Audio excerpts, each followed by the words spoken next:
Please help support the channel by visiting our Amazon store, affiliate link below. Hey, what's going on everybody? My name is Matt Jarbo, this is the Mundane Mad channel, and feminism has gone too far. I think we've said that many times over the years. Every time feminists act out in a very feminist way, we always kind of laugh at their absurdity. But here is a legitimate case of a woman being fired for complimenting other women because it was sexist. Because all she did is say that they were pretty. Not kidding you. Female game developer fired for calling other women pretty. This is the world we live in. I'm honestly telling you, probably right now, I'm just going to say this off the bat. She was probably fired very much for what's going on with Harvey Weinstein and the impact of that at this moment in time, to be honest with you. So it says here, one of the largest video game industry conferences currently taking place in Poland has become the subject of a controversy after its social media manager and game developer made a gaffe on Twitter. Her crime, using the word pretty to describe other women. Yeah. That's like something Anita Sarkeesian would make a 25-minute video about. How dare you call me pretty? I am a woman. I have feelings. My attractiveness is not for you to hub. That kind of screeching nonsense. Like, it's a compliment. It's a compliment. You know? I've had women call me handsome. Should I freak out at that? I've had men call me handsome. I've been eyeballed heavily in West Hollywood. You know, am I going to sit there, run afoul, and call all of West Hollywood and you know, sexist because a gay man happened to find this attractive? No, of course not. Take a damn compliment. It wasn't even done in a way that would come across as creepy or Andy Signor-like. Nothing like that at all.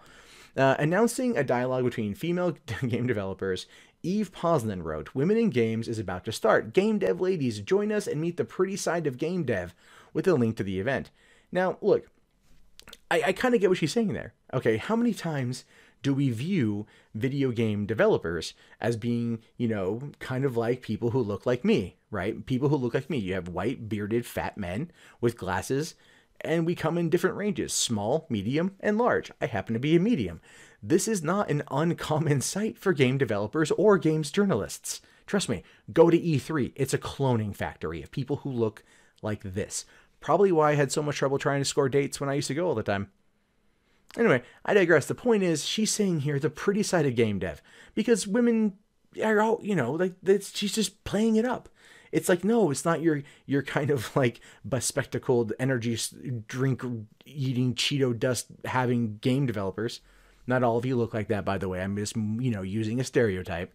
So she's trying to be nice about it. But of course, people lost their crap. Saying here, her innocuous tweet was met with immediate fury from transgender game developers like No Man's Sky Inez McKendrick, who assumed Poznan's gender and demanded that she shut the hell up and listens to them. This is funny. She says here, "I hope whoever is tweeting here at least shuts the hell up and listens to them. That's an incredibly sexist description." Right, you gotta love the trans woman yelling at a biological female about what is and what isn't considered, you know, appropriate when discussing gender. I just find that to be kind of funny, right? I have nothing against people who want to be trans, but it's kind of like, okay, like, you know, there's some feminists that like cock their eyebrows, like TERFs especially, or just like, I'm sorry, honey, what? Sweetie, sit the hell down, okay? Didn't your game crash and burn, right? Like, didn't it get totally crapped on? Like an angry god by gamers because of all the promises that weren't upheld at release. Yeah. Shut up. But then she responded. Eve Poznan responded. And this is where I actually give her credit. She actually tried to defend her point and didn't just kowtow to these people and stop. She actually tried. She says here, "But IMHO, it's amazing and pretty how game dev women can do all those things and how good they are at them." You know, then you have Ines Matt come back saying, "I think given how often women in games are reduced to appearances and being pretty, it may not have been the best choice of word." Which, fine, why not lead with that, right? Lead with the criticism versus the insult, right? Telling someone to shut the hell up and sit down and listen is not going to get anything done. But when you come back and say, I don't think that maybe was the right word, and then that's a way to kind of start a dialogue, don't you think? It's a more natural approach. It's a more humane approach. But this is Twitter. Nothing about it's ever good. Let's just be fair about that one. And then Eve comes back with, I hate this 140 words rule. In a nutshell, they are too amazing and self-confident to be offended by pretty, at least those who I know, which are, I'm going to go on a limb here and say most of the women are like that. Most of the women in game dev are like that. You have your special brand of harpy that is not, that looks for anything and everything to be outraged by. And that's just what they do. That's how they validate their existence. And the reason why they have to do that is because that is the mindset, the culture that they've allowed to permeate. And that male game developers have also allowed to permeate by basically giving in to every one of their demands all the time and always coming across as them being the bad guy and them being the victim, even though they've done nothing wrong in the first place. Right. When you start seeing these things play out in the grander scale, like let's say, for example, Gamergate, pre-Gamergate, post-Gamergate, just where we are right now, you can see precisely why people like Ines here feel like they're in the right, because they've always been told, you're so special. You're so amazing. You're so grand. There's literally nothing wrong with you. And that's why no one ever criticizes them. So that's why they feel they can act out like this. But at least I give Eve credit here. She stood her ground a bit. Right. And just saying, and I'm not saying that Ines has wrong opinions here. She's entitled to her opinion. She's entitled to her criticism, and she does have valid points. It's just how she's going about them is going to fall on deaf ears, essentially. Because she says here, I think there are women responding here who aren't happy about it because it's been used to undermine their skills and experience. Again, that's a valid complaint. All right. It's a valid criticism, but just again, the approach was absolutely horrible. Now, other feminists in game development soon piled on, saying that Poznan's use of the word pretty diminished their professional accomplishments. Again, I can see why they might say that, but I don't think that in a room full of female game devs talking about being a female game dev, that's gonna diminish their talent. Just doesn't really feel that way to me at all. Beth Beinke Schwartz here saying, Beinke Schwartz, beauty has nothing to do with our professional accomplishments. It's insulting to reduce part of the professional worth to their looks.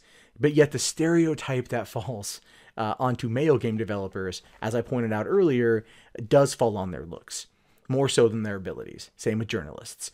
So that argument, it can go any way you want to look at it. And here, I think you're really just grasping for straws. You're looking for something to be angry at. You're looking for something to get up in arms at. So you literally focus on a 6-letter word that is just like, hey, the pretty side of game dev, women.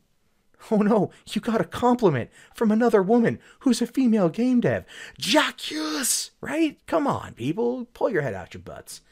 So he says, following the outrage, the conference organizer, Jakub, I'm not even going to try to pronounce that name, Marszałkowski, I messed it up, apologized for the incident, stating that the actions, well, let's just read what he has to say here. Dear all, as the head of the Game Industry Conference, GIC, I'm humbly asking you to accept my deepest apologies for what we all agree was unacceptable, disrespectful, and sexist tweet and replies by our Twitter trainee. Her opinions are her own and are not representative of GIV or those of female developers who attended the conference. I feel responsible for the conduct of all members of our team, and I will do my best to make sure that a similar incident never happens again. To start with, the person who posted the sexist tweet will no longer be a part of the GIC organizational team. Please let me assure you that GIC is a respectful environment, and we have zero tolerance for such remarks. I am sure that our guests can confirm that this is truly the case. The inclusiveness programs that we have already put in place are also a testament to this. You can read more about them on the website. We will continuously work on making GIC more inclusive, and not because of this incident, but rather because this has been our goal for many years. Okay, so they basically removed her from her job. She was a Twitter trainee. All right, this is the thing. If you're going to, like, I used to teach social media in Los Angeles. All right, navigating it is a minefield. You have to be very careful because people like Ines earlier and the Beth lady and other people getting upset at this are people that are looking for pearls to clutch constantly, right? They're always carrying around a fainting couch like Emma Solkowitz and her mattress. That's what they do. They're always looking for the next thing to go and then fall back and faint. They just want to do that. They have to be angry at something. So instead of stopping, pulling Eve aside and saying, look, I don't agree with what you said. I don't agree with how you said it. Why don't we find a way to work around that and everything else? And, you know, and so on and so forth. No, they just, she defended herself, which is kind of like what you never do with feminism. If you ever go outside the echo chamber and attempt to defend yourself or defend somebody else, you are immediately excised. As we learned here, she's no longer part of the Twitter team. So that's definitely, you know, I don't know if she's fired or whatever. The article says she's fired. It looks like she might be fired, which is unfortunate. She had the audacity, the horribleness, the terribleness to sit there and say, hey, listen, here's a pretty side of game dev. As a little tongue-in-cheek nod to the women in the room whose talents and abilities and skills are not undermined by their gender. They just happen to be pretty. Dear God, put her in a rocket, launch her into the sun, she burnt. Okay, like that's basically what's happening here. But I love this final line here from Ian. There's nothing quite like making an environment that's only inclusive to feminists with zero tolerance for women who compliment other women. And that's totally true. That is totally, totally, totally true. And it's sad, guys. It's sad because we should live in a world where you should be able to compliment somebody, right? Now they could sit there and argue, but it's unwanted sexual conduct. Isn't? It's just someone complimenting, hey, it's pretty women in a room. Pretty ladies. It's a lady complimenting other ladies. Apparently not inclusive enough. But if it was like a black trans bipolar midget who was saying it, they'd be like, oh, you honor us with your words, madame. Would you like to ride the pony again? It's ridiculous to me that this is how far feminism has gone, right? This whole thing is like this, and it's only going to get worse. I'm not saying that people should not speak up if you know, sexism happens or sexual harassment happens. Absolutely saying that, by all means. Step up when it happens, and they kind of did here, so I have to give them credit for at least criticizing. And you know, Inez, whatever her name is, you know, had valid complaints, but her approach was all wrong. All right, her approach was all wrong, and Eve, God bless her, was trying to defend her standpoint by treating it like it was just freaking an innocuous comment. Hey guys, that wraps up this video. If you'd like to leave a comment, please do so below. I love to read your guys' input. Be sure to hit that thumbs up button. It really does help me in the YouTube algorithm. If you want to support the channel, there's the Amazon affiliate store, there's PayPal, there's Patreon, there's Bitcoin. And if you're bored and you want something else to watch, check out 3 Buck Theater up here. My name is Matt Jarbo. I will talk to you guys later. Have yourself a wonderful day. Peace out.